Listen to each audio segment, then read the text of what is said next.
ಸ್ನೇಹಿತರೆ ನಮಸ್ಕಾರ. ಮಳೆ ನಿಂತರೂ ಮಳೆ ಹನಿ ನಿಂತಿಲ್ಲ ಅನ್ನುವಂಥ ಒಂದು ಮಾತಿದೆ. ಅದೇ ರೀತಿ ದರ್ಶನ್ ಪರಿಸ್ಥಿತಿ ಈಗಾಗಿದೆ ಕಣ್ರಿ. ದರ್ಶನ್ಗೆ ರೇಣುಕಸ್ವಾಮಿಯ ಪ್ರಕರಣದಲ್ಲಿ ಬೇಲ್ ಸಿಕ್ಕಿದೆ ಸರಿ, ಆದರೆ ನೆಮ್ಮದಿ ಸಿಕ್ಕಿದೆಯಾ? ದೇವರನ್ನೇ ನೆಮ್ಮದಿ ಸಿಕ್ಕಿಲ್ಲ. ರೇಣುಕಸ್ವಾಮಿಯ ಪ್ರಕರಣದಲ್ಲಿ ದರ್ಶನ್ಗೆ ಅಂತಲ್ಲ, ಇನ್ನುಳಿದಂತಹ 16 ಜನ ಆರೋಪಿಗಳಿಗೂ ಕೂಡ ದರ್ಶನ್ ಬಿಟ್ಟು 17 ಜನ, ಒಟ್ಟು ಈ 17 ಜನರಲ್ಲಿ ದರ್ಶನ್ ಬಿಟ್ಟು 16 ಜನ ಅಲ್ವಾ, ಈ 16 ಜನ ಆರೋಪಿಗಳಿಗೂ ಕೂಡ ನೆಮ್ಮದಿ ಅನ್ನೋದು ಮಾತ್ರ ಇನ್ನೂ ಕೂಡ ಸಿಕ್ಕಿಲ್ಲ. ಅದರಲ್ಲೂ ಕೂಡ ದರ್ಶನ್ಗೆ ಈಗ ಡೆವಿಲ್ ಸಿನಿಮಾದ ಶೂಟಿಂಗ್ ನಡುವೆಯೂ ಕೂಡ ಒಂದು ಟೆನ್ಷನ್ ಬಿಟ್ಟು ಬಿಡದೆ ಕಾಡ್ತಾ ಇದೆ. ಅದರಲ್ಲಿ ಒಂದೇನು ಅಂತ ಹೇಳಿದ್ರೆ, ಈ ಬೇಲ್ನ ವಿಚಾರದ ಟೆನ್ಷನ್. ಬೇಲ್ನ ವಿಚಾರದಲ್ಲಿ ಭಾರಿ ಟೆನ್ಷನ್ ಆಗಿದ್ದಾರೆ ದರ್ಶನ್. ಈಗಾಗಲೇ ಬೆಂಗಳೂರಿನ ಪೊಲೀಸರು ಈ ರೇಣುಕಸ್ವಾಮಿಯ ಪ್ರಕರಣದಲ್ಲಿ ದರ್ಶನ್ಗೆ ಜಾಮೀನನ್ನು ಕೊಡಬಾರ್ದಾಗಿತ್ತು, ಯಾಕೆ ಜಾಮೀನು ಕೊಟ್ರಿ ಅನ್ನುವಂತಹ ಒಂದು ಪ್ರಶ್ನೆಯನ್ನು ಇಟ್ಕೊಂಡು ಸುಪ್ರೀಂ ಕೋರ್ಟ್ನ ಮೆಟ್ಟಿಲನ್ನು ಕೂಡ ಹತ್ಯೆಯಾಗಿದೆ. ಸುಪ್ರೀಂ ಕೋರ್ಟ್ನಲ್ಲಿ ಇದರ ಮೊದಲ ಹಂತದ ವಿಚಾರಣೆ ಈಗಾಗಲೇ ನಡೆದಿದೆ. ಮೊದಲ ದಿನದ ವಿಚಾರಣೆಯಲ್ಲಿ ಸುಪ್ರೀಂ ಕೋರ್ಟ್ ಕೇಳಿರುವಂಥ ಕೆಲವು ಪ್ರಶ್ನೆಗಳು ನಿಜವಾಗ್ಲೂ ಕೂಡ ಈಗ ಭಾರಿ ಆಶ್ಚರ್ಯಕ್ಕೆ ಕಾರಣ ಆಗಿದೆ. ಹೌದು, ಇಲ್ಲಿ ಸುಪ್ರೀಂ ಕೋರ್ಟ್ ಕೇಳಿರುವಂಥ ಕೆಲವು ಪ್ರಶ್ನೆಗಳನ್ನು ನಿಮ್ಮ ಮುಂದೆ ಇಡ್ತಾ ಹೋಗ್ತೀನಿ. ಆ ಪ್ರಶ್ನೆಗಳನ್ನು ಬಹುಶಃ ನೀವು ಕೇಳಿದ್ರು ಅಥವಾ ನೀವು ಅದರ ಬಗ್ಗೆ ಏನು ಉತ್ತರ ಕೊಡ್ತಿರೋ ಗೊತ್ತಿಲ್ಲ, ಆದರೆ ದರ್ಶನ್ ಪರ ವಕೀಲರು ಕೊಟ್ಟಂಥ ಉತ್ತರ ಹಾಗೆಯೇ ಇದು ಮುಂದೆ ಸಾಗಬಹುದಾದಂಥ ರೀತಿ ತುಂಬ ಇಂಟ್ರೆಸ್ಟಿಂಗ್ ಆಗಿದೆ. ಯಾಕೆ ನೋಡ್ತಾ ಹೋಗೋಣ. ಅದಕ್ಕಿಂತ ಮುಂಚೆ ನೀವಿನ್ನೂ ಕೂಡ ನಮ್ಮ ಚಾನಲನ್ನು ಸಬ್ಸ್ಕ್ರೈಬ್ ಮಾಡಿಲ್ಲ ಅಂದರೆ ದಯವಿಟ್ಟು ಕೂಡಲೇ ಸಬ್ಸ್ಕ್ರೈಬ್ ಮಾಡಿ ಸ್ನೇಹಿತರೆ. ದರ್ಶನ್ ರೇಣುಕಸ್ವಾಮಿ ಹತ್ಯೆ ಪ್ರಕರಣದಲ್ಲಿ ಪರಪ್ಪನ ಅಗ್ರಹಾರ ಸೇರಿ ಪರಪ್ಪನ ಅಗ್ರಹಾರದಲ್ಲಿ ಆರಾಮಾಗಿ ತಿಂಡುಂಡು ಪಾರ್ಟಿಯನ್ನು ಮಾಡ್ತಿದ್ದಂತಹ, ಸಿಗರೇಟ್ ಸೇರಿಕೊಂಡು ಟೀ ಕುಡ್ಕೊಂಡು ಪಾರ್ಟಿಯನ್ನು ಮಾಡೋ ರೀತಿಯಲ್ಲಿ ಎಂಜಾಯ್ ಮಾಡ್ತಿದ್ದಂಥ ಕಾರಣಕ್ಕೋಸ್ಕರ ಅಲ್ಲಿಂದ ಬಳ್ಳಾರಿಯ ಜೈಲಿಗೆ ಶಿಫ್ಟನ್ನು ಮಾಡ್ತಾರೆ. ಬಳ್ಳಾರಿಯ ಜೈಲಿಗೆ ಶಿಫ್ಟ್ ಆದ ಬಳಿಕ ದರ್ಶನ್ನು ಸಿಕ್ಕಾಬಟ್ಟೆ ಬೆನ್ನು ನೋವಿನಿಂದ ನರಳುತ್ತಾರೆ. ಯಾವ ಪರಿ ಅಂತ ಹೇಳಿದ್ರೆ, ಕೂರೋಕ್ಕೂ ಆಗಲ್ಲ, ನಿಲ್ಲೋಕ್ಕೂ ಆಗಲ್ಲ, ನಡೆಯೋಕ್ಕೂ ಆಗಲ್ಲ, ಮಲಗೋಕ್ಕೂ ಆಗಲ್ಲ. ನರಕದಂಥ ಪರಿಸ್ಥಿತಿಯಲ್ಲಿ ದರ್ಶನ್ನು ಕಷ್ಟವನ್ನು ಅನುಭವಿಸ್ತಾರೆ. ಇದಾದ ಬಳಿಕ ಆಸ್ಪತ್ರೆಗೂ ಕೂಡ ಕರ್ಕೊಂಡು ಹೋಗ್ತಾರೆ. ಅಲ್ಲಿ ವೈದ್ಯರು ಆಪರೇಷನ್ ಆಗಲೇಬೇಕು, ಇಲ್ಲ ಅಂತ ಹೇಳಿದ್ರೆ ಪ್ಯಾರಾಲಿಸಿಸ್ ಆಗುತ್ತೆ ಲೆಫ್ಟ್ ಸೈಡ್ಗೆ ಅನ್ನುವಂಥ ವಾರ್ನಿಂಗನ್ನು ಕೊಡ್ತಾರೆ. ಇದಾದ ಬಳಿಕ ದರ್ಶನ್ ಬೇಲ್ ಅರ್ಜಿಯನ್ನು ಕೂಡ ಸಲ್ಲಿಕೆ ಮಾಡ್ತಾರೆ. ಬೇಲ್ ಅರ್ಜಿಯಲ್ಲಿ ಪ್ರಮುಖವಾಗಿ ಈ ಬೆನ್ನು ನೋವಿನ ಕಾರಣ ಮತ್ತು ಆಪರೇಷನ್ನ ಒಂದಷ್ಟು ಕಾರಣಗಳನ್ನು ಪ್ರಮುಖವಾಗಿ ಇಟ್ಕೊಂಡು ಬೇಲ್ ಅಪ್ಲಿಕೇಶನನ್ನು ಹಾಕ್ತಾರೆ. ಮೊದಲಿಗೆ ಸ್ವಲ್ಪ ದಿನಗಳ ಕಾಲದ ಬೇಲನ್ನು ಕೊಡ್ತಾರೆ, ಅಂದರೆ ಮಧ್ಯಂತರ ಜಾಮೀನನ್ನು ಕೊಡ್ತಾರೆ. ಅದಾದ ಬಳಿಕ ಮತ್ತೆ ರೆಗ್ಯುಲರ್ ಬೇಲ್ ಆಗುತ್ತೆ. ಈ ನಡುವೆ ದರ್ಶನ್ ಇನ್ನೂ ಕೂಡ ಬೆನ್ನು ನೋವಿನ ಆಪರೇಷನನ್ನು ಮಾಡಿಸಿಲ್ಲ. ಇದೇ ಕಾರಣವನ್ನು ಮುಂದಿಟ್ಕೊಂಡು ಮತ್ತು ದರ್ಶನ್ ಶೂಟಿಂಗ್ನಲ್ಲಿ ಭಾಗಿಯಾಗಿರೋದು, ಹಾಗೆಯೇ ಬೇರೆ ಬೇರೆ ಕಡೆ ತಿರುಗ್ತಾ ಇರೋದು, ಇವೆಲ್ಲವನ್ನು ಕೂಡ ಪ್ರಮುಖವಾದಂತಹ ಸಾಕ್ಷಿಯಾಗಿ ಇಟ್ಕೊಂಡು ಪೊಲೀಸರು ದರ್ಶನ್ಗೆ ಬೆನ್ನು ನೋವಿಲ್ಲ, ಏನು ನೋವಿಲ್ಲ, ಸುಮ್ಮನೆ ಸುಳ್ಳು ಹೇಳಿ ಬೇಲನ್ನು ಪಡ್ಕೊಂಡಿದ್ದಾರೆ, ಬೇಲನ್ನು ಕ್ಯಾನ್ಸಲ್ ಮಾಡಬೇಕು ಅಂತ ಹೇಳ್ಬಿಟ್ಟು ಕೋರಿ ಈ ಖಾಕಿ ಪಡೆ ಸುಪ್ರೀಂ ಕೋರ್ಟ್ನಲ್ಲಿ ಒಂದು ಅರ್ಜಿಯನ್ನು ಸಲ್ಲಿಸುತ್ತೆ. ಮೇಲ್ನೋಟಕ್ಕೆ ಇದರ ಅವಶ್ಯಕತೆ ಇರಲಿಲ್ಲ ಅನ್ನೋದರಲ್ಲಿ ಎರಡನೇ ಮಾತೇ ಇಲ್ಲ. ಯಾಕಂತ ಹೇಳಿದ್ರೆ, ಇಂತಹ ಗಂಭೀರ ಪ್ರಕರಣಗಳನ್ನು ವಿಚಾರಣೆ ನಡೆಸಿರುವಂಥ ಪೊಲೀಸರಾಗಿರ್ಬೋದು, ಇಂತಹ ಗಂಭೀರ ಪ್ರಕರಣದಲ್ಲಿ ವಕೀಲ ವೃತ್ತಿಯನ್ನು ಮಾಡಿದಂತಹ ಅಥವಾ ವಕಾಲತನ ವಹಿಸಿದಂಥ ವಕೀಲರುಗಳಿರ್ಬೋದು, ಇವರೆಲ್ಲರೂ ಕೂಡ ಹೇಳುವಂಥದ್ದು ಅವರ ಅನುಭವದ ಪ್ರಕಾರ, ಒಮ್ಮೆ ಒಬ್ಬ ಆರೋಪಿ ಜೈಲಿಗೆ ಹೋಗಿ ಬಂದ ಬಳಿಕ, ಜೊತೆಗೆ ಈ ಪ್ರಕರಣದ ಸಂಪೂರ್ಣ ತನಿಖಾ ವರದಿಯನ್ನು ಕೋರ್ಟ್ಗೆ ಸಲ್ಲಿಕೆ ಮಾಡಿದ ಬಳಿಕ ಆ ಆರೋಪಿಗೆ ಅಥವಾ ಆತನ ಮೇಲಿರುವಂಥ ಆರೋಪ ಏನೇ ಆಗಿದ್ರೂ ಕೂಡ ಆತನಿಗೆ ಜಾಮೀನನ್ನು ಕೊಡೋದ್ರಲ್ಲಿ ತಪ್ಪೇನಿಲ್ಲ. ಅದು ಯಾಕಂತ ಹೇಳಿದ್ರೆ ತನಿಖಾ ವರದಿ ಈಗಾಗಲೇ ಕೋರ್ಟಿಗೆ ಸಬ್ಮಿಟ್ ಆಗಿರೋದ್ರಿಂದ ಅದರ ಮೇಲೆ ಇನ್ನೇನು ಕೂಡ ಆತ ಪ್ರಭಾವ ಬೀರೋದಾಗಲಿ ಮತ್ತೊಂದು ಏನೂ ಕೂಡ ಮಾಡೋದಕ್ಕೆ ಸಾಧ್ಯವಿಲ್ಲ.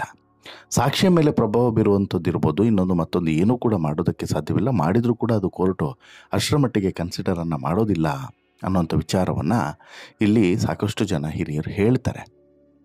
ಆದರೂ ಕೂಡ ಈ ಪ್ರಕರಣವನ್ನು ಒಂದು ಪ್ರತಿಷ್ಠೆಯಾಗಿ ಸ್ವೀಕರಿಸಿದ ಕಾರಣಕ್ಕೋ ಅಥವಾ ರಾಜಕೀಯ ಒತ್ತಡಗಳ ಕಾರಣಕ್ಕೋ ಅಥವಾ ಬೇರೆ ಯಾವುದೋ ಉದ್ದೇಶದಿಂದನೂ ಗೊತ್ತಿಲ್ಲ, ಪೊಲೀಸರು ಮಾತ್ರ ಈ ಪ್ರಕರಣವನ್ನು ತುಂಬ ಸೀರಿಯಸ್ ಆಗಿ ತೆಗೆದುಕೊಂಡು ಸುಪ್ರೀಂ ಕೋರ್ಟ್ನವರೆಗೂ ಕೂಡ ಹೋಗಿ ಈಗ ಅರ್ಜಿಯನ್ನು ಸಲ್ಲಿಸಿದ್ದಾರೆ. ಒಂದು ಕಡೆ ಸುಪ್ರೀಂ ಕೋರ್ಟ್ಗೆ ಹೋಗೋದು ಅಷ್ಟು ಸುಲಭ ಅಲ್ಲ, ಅಲ್ಲಿ ವಕೀಲರನ್ನು ಇಡಬೇಕು. ಅದರ ಖರ್ಚು ವೆಚ್ಚ ಇದೆಲ್ಲದಕ್ಕೂ ಕೂಡ ಬರ್ಡನ್ ಆಗೋದು ಯಾರಿಗೆ? ಸರ್ಕಾರಕ್ಕೆ. ಇದ್ರ ಬಗ್ಗೆ ಯೋಚನೆ ಮಾಡಬೇಕಾಗಿತ್ತು. ಗೃಹ ಸಚಿವರು ಇದ್ರ ಬಗ್ಗೆ ಆಲೋಚನೆ ಮಾಡಿ ನಂತರ ಸರ್ಕಾರಕ್ಕೆ ಈ ರೀತಿಯಾದಂತಹ ಒಂದು ಅವಶ್ಯಕತೆ ಇದೆಯಾ ಅನ್ನೋದ್ರ ಬಗ್ಗೆನೂ ಕೂಡ ಆಲೋಚನೆ ಮಾಡಿ ಪೊಲೀಸರಿಗೆ ಸೂಚನೆಯನ್ನು ಕೊಡ್ಬೋದಾಗಿತ್ತು. ಬೇಡ, ಇದರ ಅವಶ್ಯಕತೆ ಯಾಕೆ, ಸುಮ್ಮನೆ ದುಡ್ಡು ಯಾಕೆ ವೇಸ್ಟ್ ಮಾಡ್ತೀರಾ ಅಂತೇಳಿ. ಬಟ್ ಈಗಾಗಲೇ ಗ್ಯಾರಂಟಿ ಅದು ಇದು ಮಣ್ಣು ಮಸಿ ಅಂತ ಅಂದ್ಕೊಂಡು ಜನರಿಗೆ ಈಗಾಗಲೇ ತಣ್ಣೀರು ಬಟ್ಟೆಯನ್ನೇ ಕೊಡ್ತಿರುವಂತಹ ರಾಜ್ಯ ಸರ್ಕಾರ ಇಲ್ಲೂ ಕೂಡ ಒಂದಷ್ಟು ದುಡ್ಡನ್ನು ವ್ಯವಹಾರ ಮಾಡೋದಕ್ಕೆ ಹೊರಟಿದೆ. ಪೊಲೀಸರು, ವಕೀಲರು ಅದು ಇದು ಡಾಕ್ಯುಮೆಂಟೇಷನ್ನು, ಸಾಕ್ಷಿ ಸಂಗ್ರಹ ಅಂತ ಹೇಳ್ಬಿಟ್ಟು ಒಂದಷ್ಟು ದುಡ್ಡನ್ನು ನೀರಲ್ಲಿ ಹೋಮ ಮಾಡೋದಕ್ಕೆ ಹೊರಟಿದೆ ಅನ್ನೋದರಲ್ಲಿ ಡೌಟ್ ಇಲ್ಲ. ಈಗ ಇದರ ಪರಿಣಾಮ ಏನಾಗುತ್ತೆ? ದರ್ಶನ್ ಜಾಮೀನು ರದ್ದು ಮಾಡೋದಕ್ಕೆ ರಾಜ್ಯ ಸರ್ಕಾರದ ಪ್ರಾಸಿಕ್ಯೂಷನ್ ಮನವಿಯನ್ನು ಪರಿಗಣಿಸಿ ಆ ಮನವಿಗೆ ಒಂದು ಪೂರಕವಾಗಿ ಸುಪ್ರೀಂ ಕೋರ್ಟು ಈ ಜಾಮೀನು ಅರ್ಜಿಯನ್ನು ಕ್ಯಾನ್ಸಲ್ ಮಾಡಬೇಕು ಅನ್ನುವಂತಹ ಆಧಾರದ ಮೇಲೆ ವಿಚಾರಣೆಯನ್ನು ನಡೆಸೋದಕ್ಕೆ ಶುರು ಮಾಡುತ್ತೆ. ಇದರ ಮೊದಲ ಭಾಗವಾಗಿ ಮಂಗಳವಾರ ಸುಪ್ರೀಂ ಕೋರ್ಟ್ನಲ್ಲಿ ಈ ವಿಚಾರಣೆ ನಡೀತು. ಈ ವಿಚಾರಣೆ ಈಗಾಗಲೇ ಮೇ 14ಕ್ಕೆ ನ್ಯಾಯಾಲಯ ಮುಂದೂಡಿಕೆ ಮಾಡಿದೆ. ಆದರೆ ಈ ಮೊದಲ ಹಂತದ ವಿಚಾರಣೆಯಲ್ಲಿ ಸಾಕಷ್ಟು ಪ್ರಶ್ನೆಗಳನ್ನು ನ್ಯಾಯಮೂರ್ತಿಗಳು ಕೇಳಿದ್ದಾರೆ. ಈ ವಿಚಾರಣೆಯ ಸಂದರ್ಭದಲ್ಲಿ ದರ್ಶನ್ ಮತ್ತು ಪವಿತ್ರ ಗೌಡ ಅವರ ಸಂಬಂಧದ ಕುರಿತು ಕೂಡ ನ್ಯಾಯಮೂರ್ತಿಗಳಾದಂತಹ GB ಫರ್ದಿವಾಲಾ ಮತ್ತು ನ್ಯಾಯಮೂರ್ತಿಗಳಾಗಿರುವಂತಹ ಮಹಾದೇವರ್ ಅವರಿದ್ದಂತಹ ದ್ವಿಸದಸ್ಯ ಪೀಠ ಪ್ರಶ್ನೆಯನ್ನು ಮಾಡಿದೆ. ಹೌದು, ಇಲ್ಲಿ ದರ್ಶನ್ ಪರ ವಕೀಲರು ಒಂದು ಕಡೆ ಆದರೆ ಮತ್ತೊಂದು ಕಡೆ ಈ ಸರ್ಕಾರದ ಪರ ವಕೀಲರು, ಪೊಲೀಸರ ಪರವಾದಂಥ ವಕೀಲರು ಮತ್ತೊಂದು ಕಡೆ. ಇವರ ನಡುವೆ ವಾದ ಪ್ರತಿವಾದಗಳು ನಡೀತು. ಹೆಚ್ಚು ಸಮಯದ ವಾದ ಪ್ರತಿವಾದ ನಡೀಲಿಲ್ಲ. 1-1.5 ಗಂಟೆಗಳ ಕಾಲ ಸುದೀರ್ಘವಾದಂತಹ ವಾದ ಪ್ರತಿವಾದ ಮೊದಲನೇ ದಿನಕ್ಕೆ ನಡೀತು. ಆರೋಪಿಗಳಾಗಿರುವಂಥ ನಟ ದರ್ಶನ್, ಪವಿತ್ರ ಗೌಡ ಸೇರಿದಂತೆ ಇತರ ಆರೋಪಿಗಳಿಗೆ ಕರ್ನಾಟಕದ ಹೈಕೋರ್ಟ್ ನೀಡಿದಂಥ ಜಾಮೀನನ್ನು ಪ್ರಶ್ನಿಸಿ ಸರ್ಕಾರ ಏನು ಸುಪ್ರೀಂ ಕೋರ್ಟ್ಗೆ ಒಂದು ಅರ್ಜಿಯನ್ನು ಸಲ್ಲಿಸಿತ್ತು, ವಿಶೇಷ ಮೇಲ್ಮನವಿ ಅರ್ಜಿ ಇದಾಗಿತ್ತು. ಇದರ ವಿಚಾರಣೆಯನ್ನು ನಡೆಸಿದಂಥ ದ್ವಿಸದಸ್ಯ ಪೀಠ ಒಂದಷ್ಟು ಪ್ರಶ್ನೆಗಳನ್ನು ಕೇಳಿತು. ದರ್ಶನ್ ಪರ ವಕೀಲರಾದಂತಹ ಅಭಿಷೇಕ್ ಸಿಂಘ್ವಿ ಹಾಗೂ ಸರ್ಕಾರದ ಪರ ವಕೀಲರಾದಂತಹ ಸಿದ್ಧಾರ್ಥ್ ಮಲ್ಹೋತ್ರಾ ಸೇರಿದಂತೆ ಅವರ ಜೂನಿಯರ್ಸ್ಗಳು ಎಲ್ಲರೂ ಕೂಡ ವಾದ ಮತ್ತು ಪ್ರತಿವಾದವನ್ನು ಮಂಡಿಸಿದರು. ಈ ಸಂದರ್ಭದಲ್ಲಿ ನ್ಯಾಯಮೂರ್ತಿಗಳು ಸರ್ಕಾರದ ಪರ ವಕೀಲರಿಗೆ ವಿಚಾರಣೆಯ ವೇಳೆ ಒಂದು ಅಚ್ಚರಿಯ ಪ್ರಶ್ನೆಯನ್ನು ಕೇಳಿಬಿಡ್ತಾರೆ. ಈ ಪ್ರಶ್ನೆಗೆ ಇಲ್ಲಿ ವಕೀಲರು ಕೊಟ್ಟಂಥ ಉತ್ತರ ಸಿಕ್ಕಾಪಟ್ಟೆ ಇಂಟ್ರೆಸ್ಟಿಂಗ್ ಆಗಿತ್ತು. ಅದೇ ಇವರಿಬ್ಬರ ಸಂಬಂಧದ ಬಗ್ಗೆ. ಹೌದು, ಇಲ್ಲಿ ದರ್ಶನ್ ಮತ್ತು ಪವಿತ್ರ ಗೌಡ ಅವರ ನಡುವೆ ಇರುವಂಥ ಸಂಬಂಧ ಎಂತಹದ್ದು ಅನ್ನೋದು ಎಲ್ರಿಗೂ ಕೂಡ ಗೊತ್ತಿರುವಂಥ ವಿಚಾರ. ಅದು ಕೂಡ ರೇಣುಕಾಸ್ವಾಮಿಯ ಪ್ರಕರಣ ನಡೆದ ಬಳಿಕ ಜಗಜ್ಜಾಹೀರಾಗಿರುವಂಥ ವಿಚಾರ. ಇಬ್ಬರ ಸಂಬಂಧದ ಕುರಿತು ಆಗಾಗ ಸೋಷಿಯಲ್ ಮೀಡಿಯಾಗಳಲ್ಲಿ ಚರ್ಚೆ ಆಗ್ತಾನೆ ಇರ್ತದೆ. ಇದಕ್ಕೆ ಪೂರಕವಾಗಿ ರೇಣುಕಾಸ್ವಾಮಿಯ ಪ್ರಕರಣದಲ್ಲಿ ಪವಿತ್ರ ಗೌಡ ಜೊತೆಗೆ ದರ್ಶನ್ ಜೈಲು ಪಾಲಾದಾಗ ಪೊಲೀಸ್ ಕಮಿಷನರ್ ದಯಾನಂದ್ ಪ್ರಕರಣದ ಕುರಿತು ಮಾಹಿತಿಯನ್ನು ನೀಡುವಾಗ ಪವಿತ್ರ ಗೌಡ ಅವರನ್ನ ದರ್ಶನ್ ಪತ್ನಿ ಅಂತೇಳಿ ಉಲ್ಲೇಖಿಸಿದರು. ಇದಕ್ಕೆ ಆನಂತರ ವಿಜಯಲಕ್ಷ್ಮಿ ಪತ್ರದ ಮೂಲಕ ನಾನು ದರ್ಶನ್ ಅವರ ಏಕೈಕ ಪತ್ನಿ, ಪವಿತ್ರ ಗೌಡ ಸ್ನೇಹಿತೆ ಅಷ್ಟೇ ಅಂತಲೂ ಕೂಡ ಹೇಳಿದರು. ದಾಖಲೆಗಳಲ್ಲಿ ಸರಿಯಾದಂತಹ ಮಾಹಿತಿಯನ್ನು ಉಲ್ಲೇಖಿಸುವಂತೆಯೂ ಕೂಡ ಮನವಿಯನ್ನು ಮಾಡಿದರು ಮತ್ತು ಇದು ತಪ್ಪು ಅನ್ನುವಂಥ ಮನವರಿಕೆಯನ್ನು ಕೂಡ ಮಾಡಿಕೊಟ್ಟಿದ್ರು. ಆದರೂ ಕೂಡ ಅನೇಕರಲ್ಲಿ ಇನ್ನೂ ಕೂಡ ಗೊಂದಲ ಇದ್ದೇ ಇದೆ. ಹೀಗಿರುವಾಗ ಮಂಗಳವಾರ ನ್ಯಾಯಾಲಯದಲ್ಲೂ ಕೂಡ ದರ್ಶನ್ ಮತ್ತು ಪವಿತ್ರ ಗೌಡ ಸಂಬಂಧದ ಕುರಿತು ಚರ್ಚೆಯಾಗಿದೆ. ಹೌದು, ಮಂಗಳವಾರ ನಡೆದಂತಹ ವಿಚಾರಣೆಯಲ್ಲಿ ದರ್ಶನ್ಗೆ ಮದುವೆ ಆಗಿದೆಯಾ, ಪವಿತ್ರ ಗೌಡ ದರ್ಶನ್ ಪತ್ನಿ ಅನ್ನುವಂಥ ಪ್ರಶ್ನೆಯನ್ನು ನ್ಯಾಯಾಧೀಶರು ಕೇಳಿದ್ದಾರೆ. ಇದಕ್ಕೆ ಸರ್ಕಾರ ಪರ ವಕೀಲರು ಸಿದ್ಧಾರ್ಥ್ ಲೂತ್ರಾ ಬಳಸಿದಂಥ ಪದ ಅಲ್ಲಿದ್ದವರಿಗೆ ಅಚ್ಚರಿಯನ್ನು ಮೂಡಿಸಿದೆ. ಏನು ಹೇಳಿದ್ರು? ಯಾಕಂದರೆ ನ್ಯಾಯಾಧೀಶರ ಪ್ರಶ್ನೆಗೆ ಉತ್ತರಿಸಿದಂತಹ ಸಿದ್ಧಾರ್ಥ್ ಲೂತ್ರಾ ಅವರು ಮಿಸ್ಟ್ರೆಸ್ ಅನ್ನುವಂಥ ಪದವನ್ನು ಬಳಸಿದ್ದಾರೆ. ಇನ್ನು ಮಿಸ್ಟ್ರೆಸ್ ಪದಕ್ಕೆ ಇಂಗ್ಲಿಷ್ನಲ್ಲಿ 2 ಅರ್ಥಗಳಿದ್ದಾವೆ. ಅಧಿಕಾರದಲ್ಲಿರುವಂತಹ ಅಥವಾ ಉನ್ನತ ಸ್ಥಾನದಲ್ಲಿರುವಂತಹ ಮಹಿಳೆಯರನ್ನು ಮಿಸ್ಟ್ರೆಸ್ ಎಂದು ಕರೆಯಲಾಗುತ್ತೆ. ಇದನ್ನು ಹೊರತುಪಡಿಸಿದರೆ ವಿವಾಹಿತ ಪುರುಷನ ಜೊತೆಗೆ ಒಂದು ಅಕ್ರಮ ಸಂಬಂಧ ಹೊಂದಿರುವಂಥ ಮಹಿಳೆಯನ್ನು ಕೂಡ ಮಿಸ್ಟ್ರೆಸ್ ಅಂತ ಹೇಳಿ ಕರೆಯಲಾಗ್ತದೆ. ಕನ್ನಡದಲ್ಲಿ ಒಂದರ್ಥದಲ್ಲಿ ಇಟ್ಟುಕೊಂಡವಳು ಅನ್ನುವಂಥ ಅರ್ಥನೂ ಕೂಡ ಬರುತ್ತೆ ಅನ್ನೋದನ್ನು ನಾವಿಲ್ಲಿ ಗಂಭೀರವಾಗಿ ಪರಿಗಣಿಸಬೇಕಾಗ್ತದೆ. ಇನ್ನು ಇದೇ ಸಮಯದಲ್ಲಿ ದರ್ಶನ್ ಏನು ರಾಜಕಾರಣಿನಾ ಅಂತಲೂ ಕೂಡ ಪ್ರಶ್ನೆಯನ್ನು ಕೇಳ್ತಾರೆ ನ್ಯಾಯಾಧೀಶರು. ಆಗ ವಕೀಲರು ಇಲ್ಲ, ಜನಪ್ರಿಯ ನಟ ಅಂತಲೂ ಕೂಡ ಹೇಳಿದ್ದಾರೆ. ಎಲ್ಲ ಆರೋಪಿಗಳಿಗೂ ಕೂಡ ಜಾಮೀನು ಸಿಕ್ಕಿದೆಯಾ ಅನ್ನುವಂಥ ಪ್ರಶ್ನೆಯನ್ನು ಕೂಡ ಕೇಳ್ತಾರೆ. ಇದಕ್ಕೆ ಉತ್ತರಿಸಿದಂಥ ಸರ್ಕಾರದ ಪರ ವಕೀಲರು ಸಿದ್ಧಾರ್ಥ್ ಲೂತ್ರಾ ಎಲ್ಲರಿಗೂ ಕೂಡ ಜಾಮೀನು ಸಿಕ್ಕಿದೆ ಅಂತಲೂ ಕೂಡ ಹೇಳ್ತಾರೆ. ನಂತರ ಈ ಪ್ರಕರಣದ ತೀವ್ರತೆಯನ್ನು ಕೂಡ ವಿವರಿಸ್ತಾರೆ. ಇದೇ ಸಮಯದಲ್ಲಿ ರೇಣುಕಾಸ್ವಾಮಿ ಪ್ರಕರಣದಲ್ಲಿ ಪವಿತ್ರ ಗೌಡ ಮಾಡಿರುವಂಥ ಮೆಸೇಜ್ಗಳಿವೆ, ಎಲೆಕ್ಟ್ರಾನಿಕ್ ಸಾಕ್ಷಿಗಳಿವೆ ಅಂತಲೂ ಕೂಡ ಸಿದ್ಧಾರ್ಥ್ ಲೂತ್ರಾ ಹೇಳ್ತಾರೆ.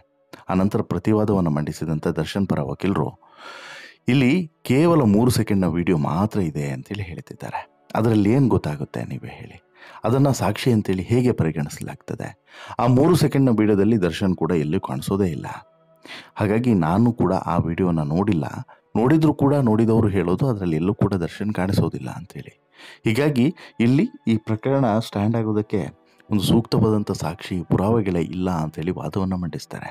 ಹೀಗೆ ವಾದ ಪ್ರತಿವಾದ ಆಲಿಸಿದ ನಂತರ ಸುಪ್ರೀಂ ಕೋರ್ಟ್ನ ದ್ವಿಸದಸ್ಯ ಪೀಠ ವಿಚಾರಣೆಯನ್ನು ಮೇ 14ಕ್ಕೆ ಮುಂದೂಡಿಕೆ ಮಾಡುತ್ತೆ. ಅಲ್ಲಿವರೆಗೂ ಕೂಡ ದರ್ಶನ್ ಮತ್ತು ಇತರರಿಗೆ ಒಂದು ರೀತಿಯಾದಂಥ ರಿಲೀಫ್ ಸಿಕ್ಕಂತಾಗ್ತದೆ. ಅವತ್ತು ಕೋರ್ಟ್ನಲ್ಲಿ ಏನಾಗಲಿದೆ ಅನ್ನೋದನ್ನು ಕಾದು ನೋಡಬೇಕಾಗಿದೆ. ಯಾಕಂತೇಳಿದ್ರೆ 14ನೇ ತಾರೀಕು ಕೋರ್ಟ್ ಏನು ನಿರ್ಧಾರವನ್ನು ತೆಗೆದುಕೊಳ್ಳುತ್ತೆ, ಮತ್ತೆ ವಿಚಾರಣೆಯನ್ನು ಮುಂದೂಡಿಕೆ ಮಾಡುತ್ತಾ ಅಥವಾ ಅವತ್ತಿಗೆ ಅಂತೂ ಯಾವುದೇ ಕಾರಣಕ್ಕೂ ಕೂಡ ತೀರ್ಪನ್ನು ಕೊಡೋದಿಲ್ಲ, ತೀರ್ಪನ್ನು ಕಾಯ್ದಿರಿಸ್ಬೋದು ಅಥವಾ ಮುಂದೂಡಿಕೆ ವಿಚಾರಣೆಯನ್ನು ಇನ್ನಷ್ಟು ಮಾಡಬೇಕು, ಮುಂದೂಡಿಕೆ ಮಾಡೋಣ ಅಂತ ಹೇಳ್ಬಿಟ್ಟು ಮುಂದೂಡಿಕೆಯನ್ನು ಕೂಡ ಮಾಡಬಹುದು. ಹೇಳಕ್ಕೆ ಸಾಧ್ಯವಿಲ್ಲ. ಅದು ಆ ಸಂದರ್ಭದಲ್ಲಿ ನ್ಯಾಯಮೂರ್ತಿಗಳ ವಿವೇಚನೆಗೆ ಬಿಟ್ಟಿದ್ದು ಮತ್ತು ಕಾನೂನು ವ್ಯಾಪ್ತಿಗೆ ಬಿಟ್ಟಿದ್ದು.